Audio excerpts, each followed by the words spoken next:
So we've been following this story ever since it broke, and we want to continue to talk about what's to come now for the Conservative Party. We do have joining us here on Live Now from Fox, a professor of history at American University, Laura Beers. And Laura, we're so appreciative of your time here today, especially as we've been looking at what's going to be happening now when it comes to that Conservative Party. We were just hearing from some of those Conservative Party leaders, and you said you were listening into that press conference. Where are they going to go from here? Because they kept talking about possibly having two possible candidates that could be replacing Liz Truss.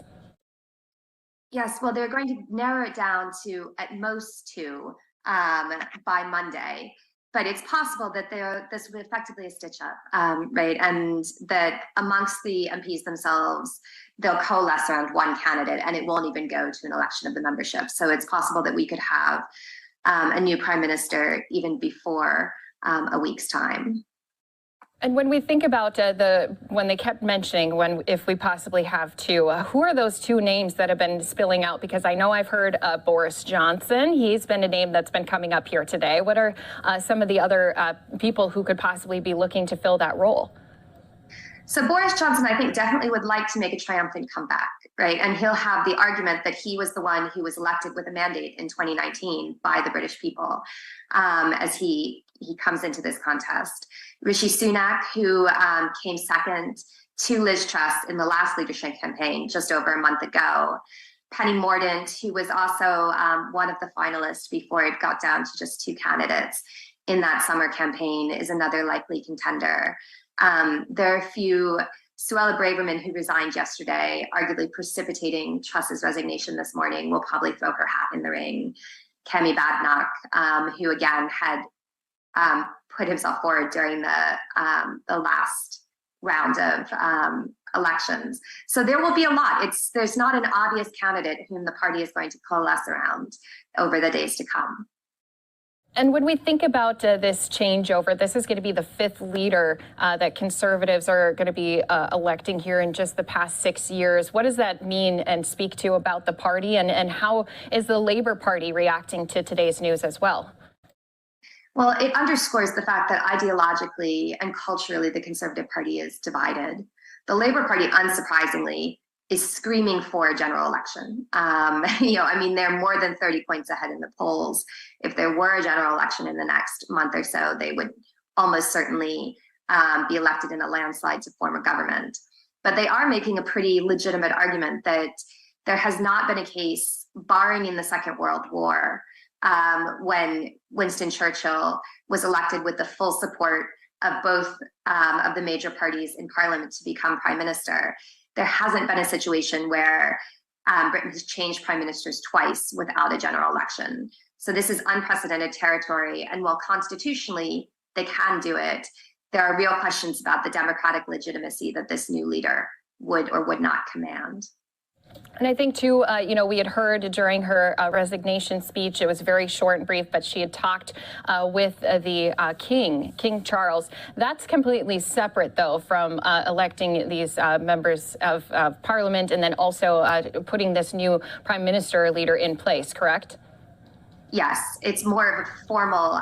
You may remember that the last formal act of the late Queen Elizabeth was actually meeting with Liz Truss when she became prime minister.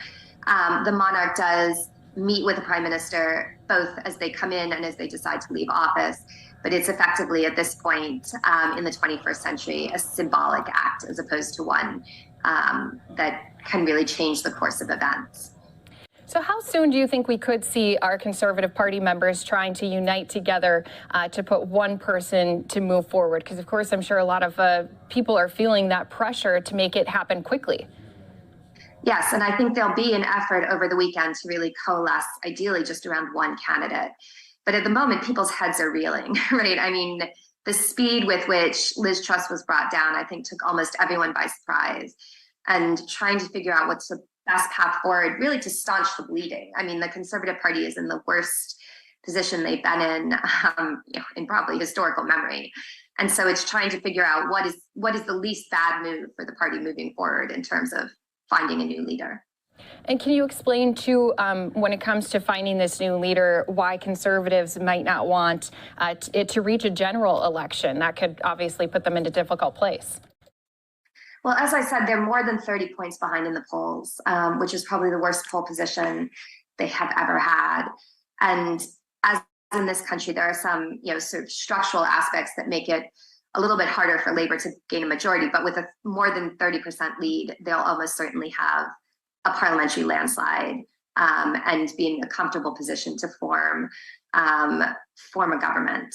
So the Conservatives want to avoid that. They want to find a candidate they can coalesce around and then hold on until hopefully the economy, which has been in a really perilous state for the last couple of months, evens out a bit, until the war in Ukraine hopefully comes to an end, or at least settles down, till the country is just on a more even keel, and just hope that their poll position improves before they have to go to the country in another general election.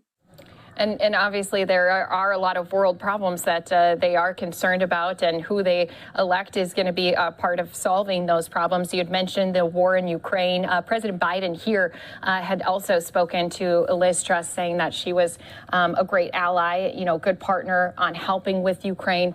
Was she put in a difficult position when she was, made prime minister, and now just 44 days later has had to resign? How about that changeover here over these last 2 months? In terms of foreign policy, I mean, she had come in from being foreign secretary. She was committed to military spending, committed to aiding Ukraine. She's maintained those commitments during her brief time in office, though there are questions because of the state of the British economy and the needs to cut British spending about whether the extent of military support that Britain is able to offer Ukraine will be maintained. But she came in at a time when the economy, and particularly the cost of fuel, right? We think we have it bad in terms of rising gasoline prices here. They're talking about potentially rolling blackouts this winter in the UK because of a shortage of gas, which is used to fuel power plants in the country. And she faced an unprecedented set of challenges, but she really did make the situation worse for herself at the same time by pursuing, a rapid change of economic policy, and one that didn't command the support of the City of London, which is, effectively, the equivalent of the New York financial markets. I think there is so many contributing factors that had led to this resignation. Again, just 44 days after she was made prime minister. This is the shortest term anyone's ever served. What are some of the important takeaways from her announcement today? And as we look ahead to move forward, what are some things that you're especially keeping a close eye on? I think the importance of working with your colleagues, not just in the House of Commons, but across, across the aisle with the opposition, and also with the financial markets, right? Truss came in with an agenda, and she pushed that agenda ahead. She appointed members to her cabinet, only people who really agreed with her ideologically, and didn't attempt to build bridges to Rishi Sunak's supporters in the leadership campaign that had just finished. And then she pushed through an untested set of economic policies without bringing the Bank of England, the City of London, other financial and social stakeholders on board first. So I think just the importance of building consensus, and the importance of taking on and listening seriously to differing opinions before acting, I think. And definitely that new leader is going to have to take all of those things into consideration and really keep their eyes and ears open here. So finally, Laura, let's just talk about this timeline, what's to come here as the Conservative Party is scrambling to find who they're going to all join together in behind and put in place as Prime Minister. Well, they're trying to move very quickly, right? They plan to have a new Prime Minister in place within the space of a week. And this is partly because the new Chancellor, Jeremy Hunt, is set to lay out his budget plans before Halloween at the end of this month. And so they want a new Prime Minister in place before that happens. And then they hope for a chance to stabilize the markets and calm the economy as they move into the Christmas season. What they don't want, right, is a new Prime Minister and then to go straight into a general election campaign.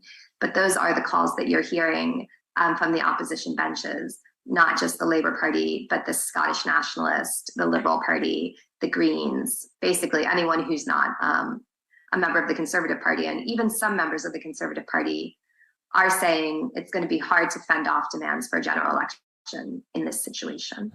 Yeah, I agree too. I know that there is going to be so much that they're going to be working on here. Anything else you think important to mention before we send you off that you've been keeping a close eye on here today? I think the most interesting, free radical element here is going to be Boris Johnson in the days to come.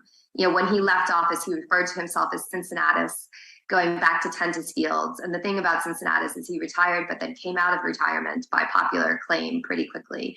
Right? And I think that Johnson is hoping that that will be his own narrative as well.